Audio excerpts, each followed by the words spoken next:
سلامونه ګرانو لیدونکو، د نن ورځې تازه او مهمو خبرونو ته ښه راغلئ.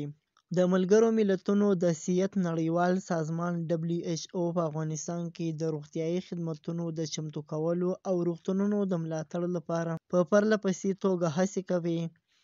له هغې وروسته چې په افغانستان کې سیاسي وضعیت بدلون وموند، د روغتیايي سیستم د سختو ستونزو سره مخ شو، او WHO هڅه وکړه چې په دې برخه کې نړیوالې مرستې جذب او روغتونونو ته ملاتړ برابر کړي.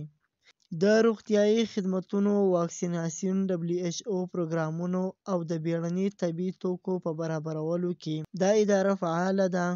دې ادارې د افغانستان په بېلابېلو برخو کې روغتونونو ته ضروري تجهیزات او درمل او نورو ناروغیو د کووډ-19 وړاندې کړی دی، او د مخنیوي لپاره یې ګټور ګامونه اخیستي دي. د قابلو ډاکټرانو او نرسانو WHO همدارنګه د روزنې لپاره هم برنامه‌ګانې عملي کړي دي، ترڅو د روغتیايي خدمتونو کیفیت لوړ شي. د WHO راپورونه ښيي چې په افغانستان کې روغتیايي وضعیت له سختو ننګونو سره مخ دی.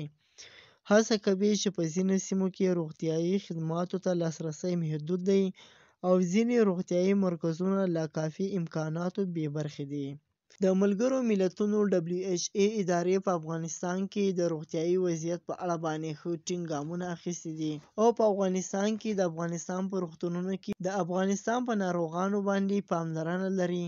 د ملګرو ملتونو دغه رپوټونه نن راغلي دي.